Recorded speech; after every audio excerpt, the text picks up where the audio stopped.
bonjour à tous et bienvenue encore pour les résumés des sessions du Parafé 23 que nous avons eues durant ce mois de mai.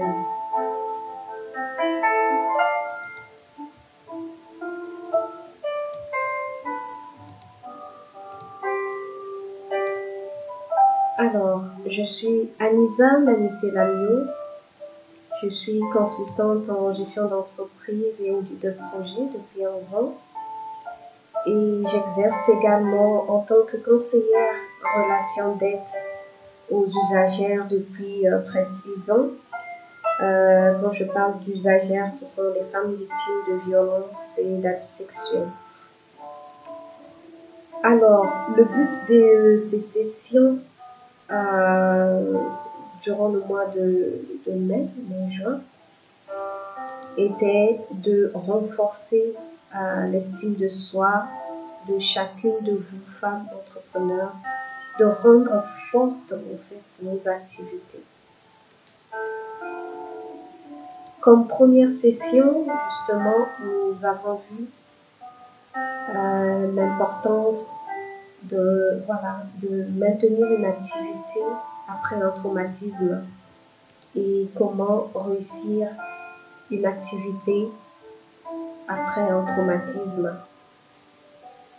Nous avons vu qu'être victime d'un traumatisme peut impacter profondément notre vie, que ce soit notre vie personnelle, notre vie professionnelle. Nous avons vu qu'il y a différents types de traumatismes. Les traumatismes physiques, c'est-à-dire les blessures physiques dues à un accident, les agressions ou les maladies. Il y a également les traumatismes émotionnels, c'est-à-dire les sentiments d'anxiété, de peur, de détresse dus à un événement choquant, un événement traumatisant. Nous avons vu le traumatisme cérébral qui inclut les lésions cérébrales causées par un accident ou une maladie comme le palud cérébral qui est souvent très connu aussi. Et tous ces types de traumatismes d'une manière ou d'une autre impactent la vie de celle qui en a subi, que ce soit sa vie personnelle, sa vie professionnelle. Les différents types d'impact que cela peut avoir, on ne peut pas en citer tellement, ça peut varier d'une femme à une autre. Mais de façon générale, on retrouve l'anxiété, le stress, on retrouve des problèmes de concentration, c'est-à-dire les personnes qui sont atteintes de traumatisme ont du mal à faire des tâches sur une longue durée, à prendre des décisions critiques. Quand elles sont face à des problèmes à résoudre, elles reculent. Ou alors, elles ont peur de l'échec. Et étant donné que quand on entreprend, quand on fait une activité, c'est une succession de risques qui peuvent aboutir à des échecs. Le fait de ne pas travailler sur soi, le fait d'avoir subi un traumatisme peut justement causer cette perte de confiance en soi, cette peur de l'échec, et ça peut freiner considérablement le projet professionnel de ces femmes. Il est important justement de réaliser une introspection personnelle.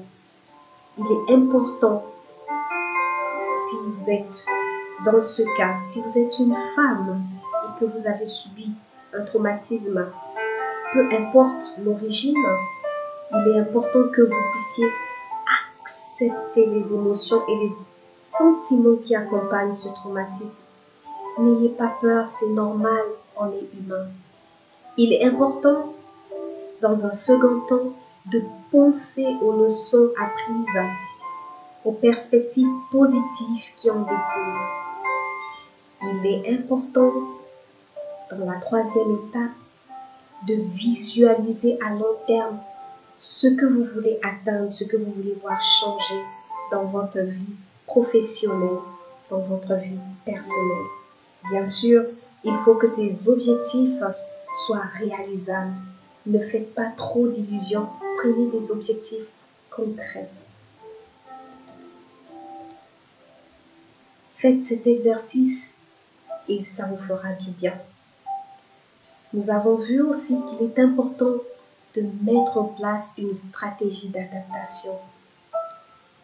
Quand on a subi un traumatisme, il faut être accompagné de plusieurs outils. Il faut savoir planifier les tâches dans nos activités, ne pas les garder dans la tête parce que l'impact du désordre est énorme émotionnellement pour vous, mesdames. Planifiez les tâches que vous devez effectuer afin d'atteindre vos objectifs. Créez-vous un réseau professionnel pour obtenir tout le soutien et le conseil dont vous avez besoin pour atteindre justement les objectifs que vous fixez à long terme. Identifiez les compétences dont vous avez besoin actuellement pour votre entreprise et recherchez les formations qui vous octroieront ces compétences. C'est très important, mesdames. Il est important que vous puissiez vous faire accompagner par un professionnel. Les professionnels ont différents buts et il vous faut soit prendre 3 types de professionnels ou alors l'un d'eux selon le problème que vous avez, selon l'objectif que vous voulez vous voir réaliser d'ici 1 mois, d'ici 2 mois, d'ici 3 mois, d'ici 1 an. Les professionnels, comme je disais, il y a les thérapeutes. Ceux-ci peuvent vous aider à surmonter les traumatismes en abordant les problèmes psychologiques et en favorisant votre guérison. On retrouve également d'autres professionnels comme des coachs. Les coachs peuvent vous offrir justement des orientations, un soutien, des encouragements pour surmonter certains obstacles dans vos objectifs. Des obstacles de bien-être, de confiance en soi, de gestion de la performance par rapport à votre personnalité. Il y a également un autre type de professionnel qui peut également vous accompagner, les mentors. Et oui, si vous faites une activité professionnelle, il y a des mentors qui peuvent vous donner des conseils et des compétences, des connaissances pour vous aider à développer professionnellement votre activité d'entrepreneur. Faites un choix en fonction des objectifs que vous vous fixez. Avez-vous besoin d'un thérapeute?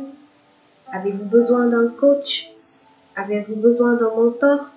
Avez-vous besoin des 3 professionnels en même temps? Faites-vous accompagner, mesdames.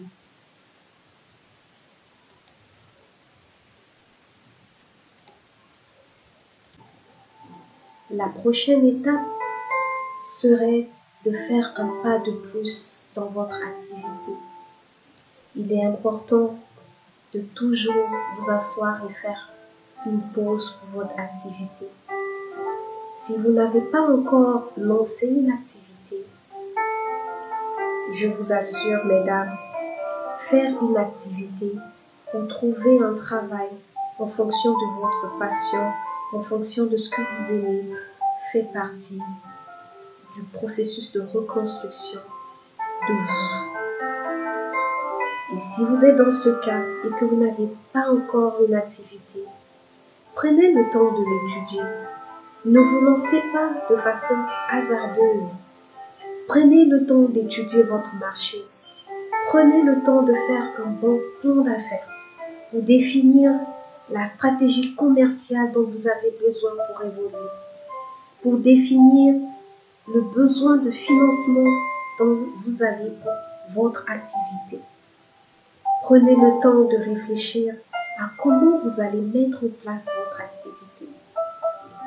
Il est important de passer justement par cette étape parce que si vous ne vous asseyez pas pour évaluer ce que va vous coûter votre activité en termes d'énergie, en termes de coût, en termes de temps, vous allez vous épuiser et les conséquences seront très énormes. Par contre, si vous avez déjà lancé une activité, même si vous n'avez pas eu à réaliser les étapes précédemment, ce n'est pas trop tard. Vous pouvez toujours le faire. Vous pouvez toujours prendre une pause et revoir les stratégies de votre activité. Peu importe qu'elle soit petite, votre activité, comme on dit, être fidèle dans les petites choses, Dieu il nous en confie de grandes choses. Organisez-vous dès le début. Réfléchissez sur comment vous allez développer votre activité. Et ceci doit se faire au moins chaque année parce que les choses changent, les circonstances changent, les besoins des hommes changent, les cibles changent de comportement, changent de besoins et il faut le faire constamment si vous voulez voir développer votre activité. Que vous soyez dans la vente de savon, dans la transformation de fruits et légumes, dans les services, dans la décoration, dans la couture, dans la broderie. Prenez le temps de vous asseoir, de réfléchir à votre marché, votre cible, vos clients c'est qui, vos concurrents, qui sont-ils? Que font-ils de mieux que vous? Votre cible, qui sont-ils? Quel est réellement leur besoin? Élaborez un plan par rapport à cette cible-là. Définissez des objectifs clairs pour pouvoir atteindre cette cible. Faites un exercice sur votre entreprise, sur votre activité. Définissez tout ce dont vous avez besoin pour voir clair dans votre stratégie de développement. Votre produit. Qu'est-ce que c'est? Votre cible. Qui il est? C'est quoi son besoin? C'est quoi son désir? C'est quoi son problème? Il se trouve où? Comment vais-je faire pour l'atteindre? Votre concurrent. Qui sont-ils? Qu'est-ce qu'ils font de mieux que vous? Qu'est-ce qu'ils offrent comme avantage que vous n'avez pas? Il est important de réfléchir à tout ceci, mesdames. Et ceci, comme je le disais, il faut le faire continuellement. Et continuellement. Chaque 6 mois, chaque une année, si vous voulez pouvoir avancer votre activité. Par-dessus tout, vous comprenez que c'est un chemin lent. Que ce soit pour votre bien-être personnel, votre bien-être professionnel, votre activité, c'est un chemin lent. C'est un travail de longue année. Et la patience doit être votre vertu. Ne soyez pas trop dur envers vous-même. La reconstruction prend du temps. Cela fait partie de votre processus. Donnez-vous du temps pour atteindre vos objectifs et soyez patient. Et oui. Quand vous faites tout ça, soyez patient. Et j'insiste beaucoup là-dessus. C'est très important. Il faut que vous puissiez apprendre continuellement à récupérer votre confiance en soi parce qu'elle sera balbottée par beaucoup de circonstances. Il faut que vous puissiez reconstruire votre projet de vie parce qu'il va arriver des circonstances où vous allez être perturbé. Vous allez encore vous remettre en question. Vous allez vous dire où j'en suis. Et c'est très important de faire continuellement des temps de pause pour prendre soin de vous. Prenez soin de vous physiquement, mentalement. Prenez soin de vous en faisant des activités qui vous relaxent, qui vous font du bien. Prenez soin de vous en respectant votre rythme de guérison. Oui, il est important également que vous puissiez chaque fois rechercher le sens de votre vie, de votre projet. Vous devez identifier c'est quoi vos valeurs, c'est quoi votre passion, vos passions, vos intérêts. C'est vrai qu'ils peuvent changer, mais pas de si loin. Il faut que vous puissiez les identifier, les mettre quelque part pour les occasions où vous serez fragile. Vous allez les voir constamment devant vos yeux. Trouvez du sens dans votre travail. Il faut que ce que vous faites comme activité soit en accord avec votre projet de vie. Il n'y a rien de pire que de faire quelque chose qu'on déteste, quelque chose qu'on n'aime pas, et encore quand on a été victime d'un traumatisme. Il est important de pouvoir apprendre à reconstruire votre projet de vie et votre activité en prenant des expériences de tout ce que vous subissez comme traumatisme. Il est important que vous puissiez avoir foi en la reconstruction de votre futur professionnel. Et oui,